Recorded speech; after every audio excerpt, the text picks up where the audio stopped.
Hello everyone, this is Jay and today is Sunday, so I'm going to give you guys an update on my portfolio positions. I'm also going to show you the purchases that I made on Friday as a DCA investor.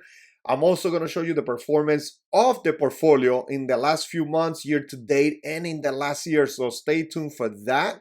And then we're also going to talk a little bit about Pepsi and Hershey. So don't forget to grab your beverage of your choice and stay tuned for the whole video because I'm also going to talk a little bit about something that happened to me in my truck this week. So stay tuned for that. But let's go first with the purchases that I made on Friday as a DCA investor. And of course, I started with my one share of SCHD at $27.02. So I'm just continuing to buy every week, every Friday. So let me know in the comment section if you do something similar with SCHD or any other ETF. So the second purchase that I made was on Pre-G, Procter & Gamble, at a share price of $154.92. I put another $25 into Procter & Gamble. I'm just trying to grow that position so more since it's closer to the 52-week low. Then my last purchase in the dividend portfolio was $15 into FXAIX, S&P 500 Index Fund, at a share price of $218.77. And then I just went into the growth portfolio and I threw $10 into Amazon at a share price of $225.99. And then I threw another $10 into Google, ticker symbol GOOGL, or Alphabet, ticker symbol GOOGL, at a share price of $185.31. So I just wanted to buy some more of those companies because I believe in them in the future. So I just wanted to throw at least a cup of coffee or two. So I just threw 2 cup of coffees in there just so I can continue to build up my positions. And then if you guys see right here, the portfolio performance, my portfolio balance right now is at $26,514. So really, really excited about the total of my portfolio within the growth and the dividend portfolio. I did not think I would get there this fast. So definitely very, very exciting. And you guys can see that in the last month, I have a 3.6% return. In the last 3 months, 10.3% return. So very nice. Year to date, 5.4% return. And then in the last year, I have an 11.9% return. So really happy about my portfolio's performance so far. So let's see where I continue to grow within myself as an investor because I'm still learning. I'm still in the learning process. But this doesn't stop me from DCAing into any of the positions that I have, that I hold, so I can continue to grow my portfolio, continue to grow my dividend income, and hopefully have some nice gains in the future from my growth portfolio that I can then put back into my dividend portfolio, which is what I'm planning on doing. And then if we take a look at my full portfolio, you guys can see 26,500. I have $3,000 in unrealized gains right now, 12.8%. So you guys can see that most of my positions are in the green except Pfizer, ticker symbol PFE, which the ex-dividend date should be this week. So that's going to be a nice dividend that I'm going to be receiving. I'm going to be keeping it in cash and probably putting it into one of my other positions, maybe SCHD or one of my other ones, maybe Procter & Gamble, which I've been buying and buying. And if you guys see right here, of course, my SCHD position is at the very top, 290.8 shares. So my cost per share is $26.22. And the share price right now is at $27.02. This position alone is 29.6% of my full portfolio. I do have 2.2% in cash right now between both portfolios, $597. So exactly, I have $464 in the growth portfolio, and then I have another $133 in the dividend portfolio. From those 133, I have to put like about $27, which is where SCHD share price is at, because I'm gonna buy one more share on Monday for the weekly challenge for July. So stay tuned for that too. And if we take a look right here, FXAIX, 7.8 shares. Right now, I got 21.9% in unrealized gains. And you guys can see that my cost per share is $179 right now. The share price is at $218 in this index fund. So I am going to continue to invest in this index fund. And one of the subscribers made a comment in the or asked a question in the comment section. Why do I have FXAIX in the dividend portfolio? Well, I started investing a few years ago. I think it was at the end of 2022, somewhere around there. So I added FXAIX S&P 500 because you always gotta have like that exposure into the S&P, right, to balance their portfolio. FXAIX also pays a dividend. I know it's considered more growth, but it also pays a dividend. And my plan for the future is actually to sell that FXAIX position and then get a higher yield ETF or yeah, a higher yield ETF pretty much. I was gonna say ETF, like a cover called ETF. So that's probably the plan in the future. I know some of you guys have SPY. So SPYI, that's one of the ETFs that is out there. But maybe whenever I'm ready to transition from the regular S&P into actual income, which is probably gonna be like 20 years from now or so, um, then I'm probably going to be selling some of those shares and putting them into a cover call ETF or something like that that they offer in the future. Let's see, right? I can't predict the future, so I don't know which ETFs are going to be good then, in 20, 25 years from now. So that's my plan with FXAIX. I'm just going to continue to buy it on a weekly basis. I know some weeks I have not bought, but it's okay. I'm still buying, so I still have a couple of shares.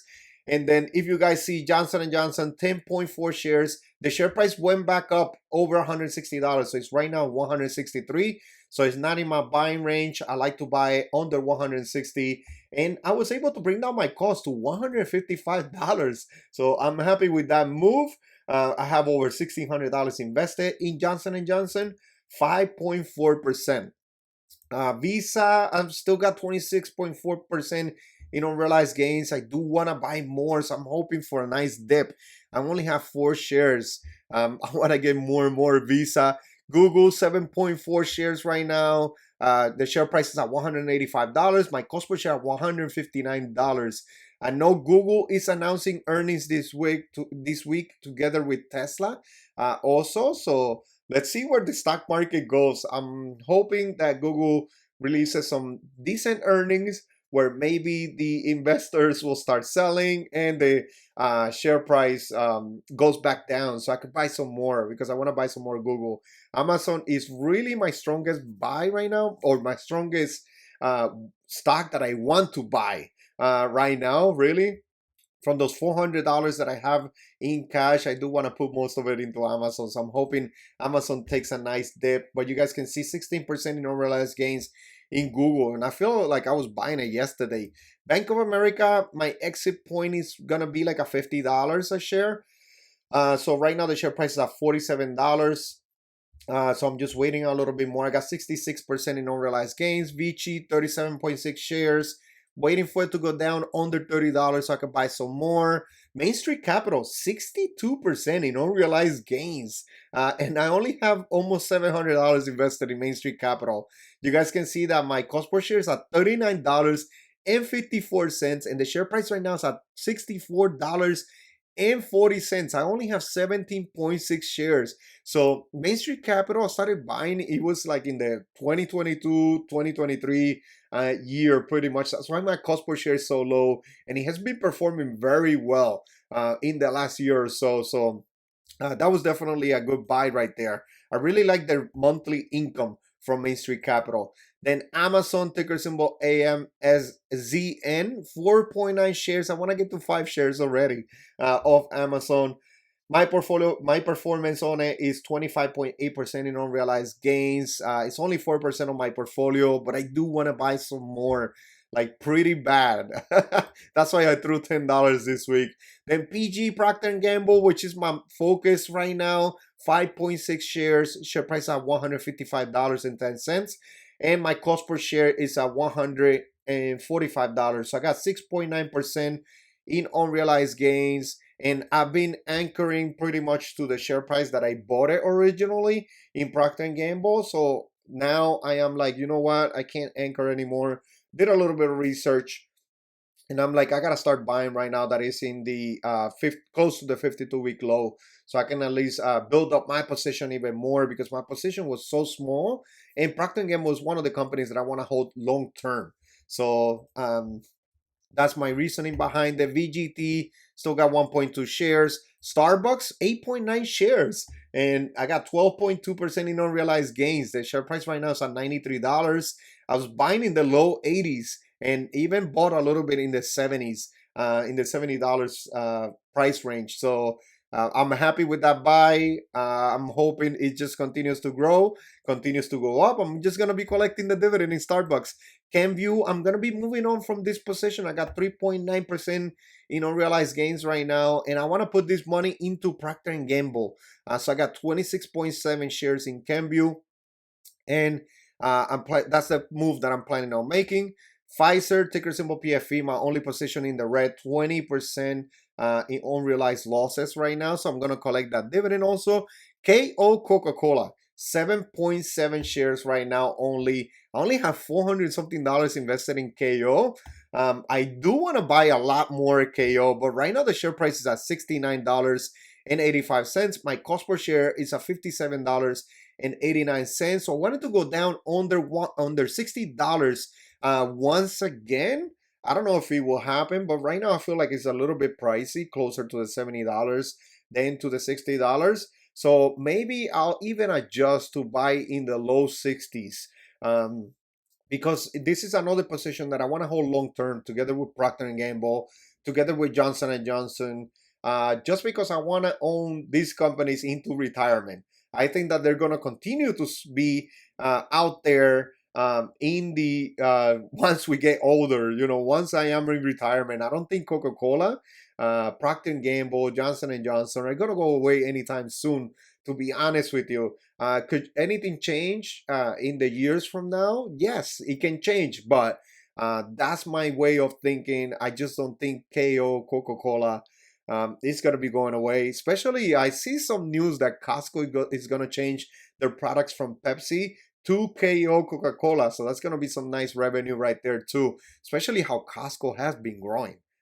They continue to build stores and stores. And if you guys see PepsiCo right here, it's at $143.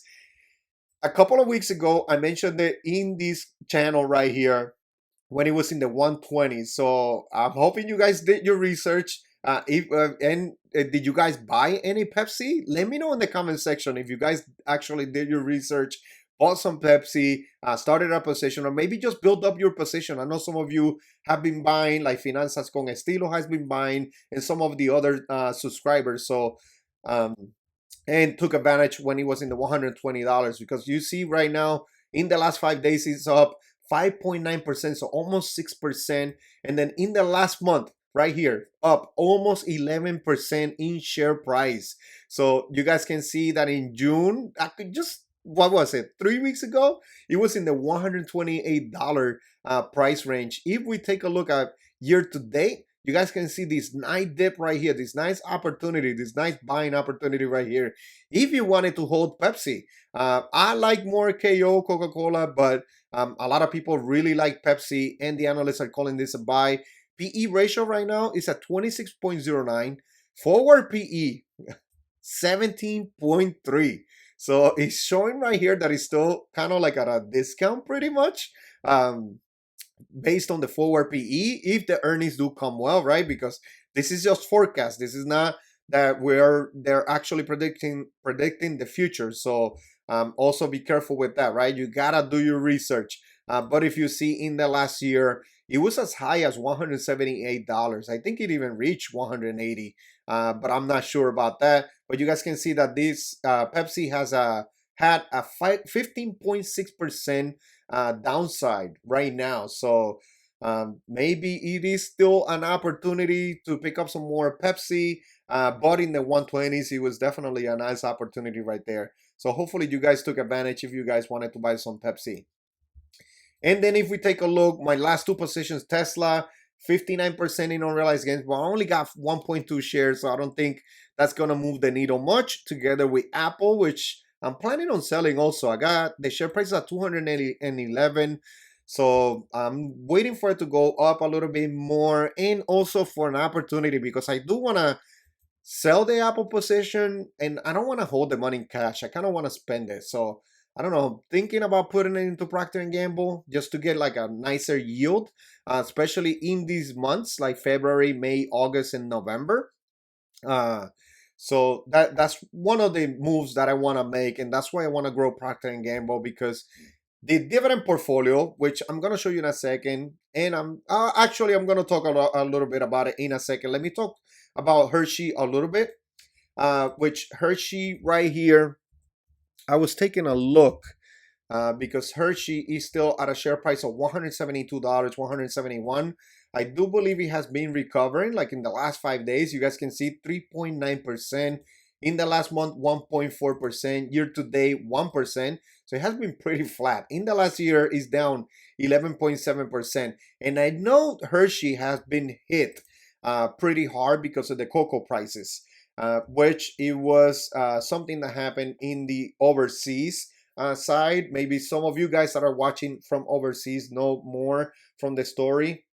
But there was a lot of losses on trees, cocoa trees overseas. So now trees usually take like between 3 and 5 years to grow. So you probably still have like another year or two before you see the cocoa prices start going down. That's if everything goes well and it goes according to plan. But if you see the cocoa prices right here, you guys can see that in 2021, it was per ton, price per ton was around $2,000, 1,900, 1,600. And then you see whenever everything happened in 2023, 2024, pretty much the price per ton of cocoa started going up to the 2,200, 2,300, 2,700, and then it even reached over 12,000. If I'm not mistaken, you guys can see right here over $12,000 price per ton. So you guys can see that it has been going down, then going back up, and right now the price per ton has gone down to the $7,500 mark. As of right now, if we open up the last week, yeah, $7,600 right now. But usually it takes a few years for the trees to grow once again. So you'll probably see some good performance from Hershey in the future. I don't think Hershey is going to be a stock that you buy now to have some very nice gains next year, or like in a couple of quarters. Hopefully they do stay and they do maintain their financials very good. So then once the price of cocoa goes down, which hopefully it will, right? I can't predict the future. I'm just going by what other people, by what professionals are saying, especially with the cocoa prices. Hopefully, maybe in the next few years, will go down once the trees start to growing some more, which it takes about 3 to 5 years, somewhere around there. So maybe one company that you want to take a look at, but with a few years in your mind, right? You know that you gotta hold for a few years this company right now. So that's for Hershey. If I showed you the dividend portfolio, which is what I'm working on to have some nice dividend income, you guys can see that my portfolio salary, which I mentioned almost every week, estimated yearly dividends $751. So that's why I want this Apple position to sell it, maybe put it into Procter and Gamble on something higher yield. So then those couple $100 can give me more estimated yearly dividends. Because SCHD, you guys can see $289, all realty income $109 in estimated yearly dividends.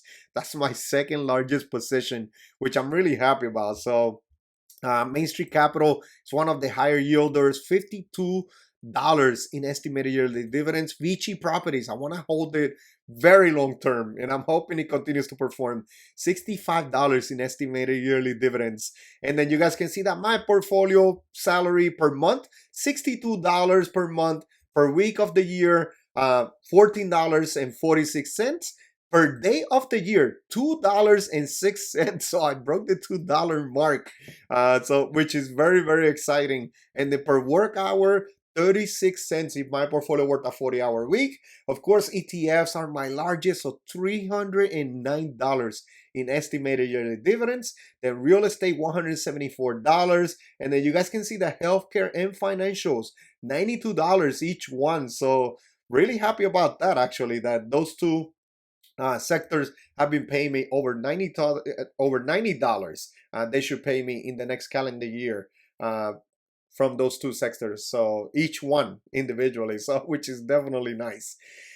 So today I'm gonna be working on my truck because my heater core broke and it was leaking antifreeze this week. So that's what I'm gonna be doing today. I wanted to make the SCHD video, but I'm gonna be busy outside. If I finish early, which is a big job, I'm sure Jeremy can tell you guys what big of a job that is. I gotta take out the whole dashboard.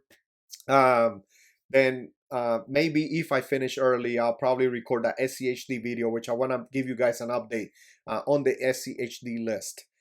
All right, everyone, please don't forget to hit the like button, to subscribe to the channel, leave me your opinion in the comment section, very important. And don't forget to subscribe, guys. I really would like for the channel to continue to grow. So definitely appreciate all the support, appreciate all the comments, and I hope you enjoyed this one, and I'll see you in the next one. Thank you.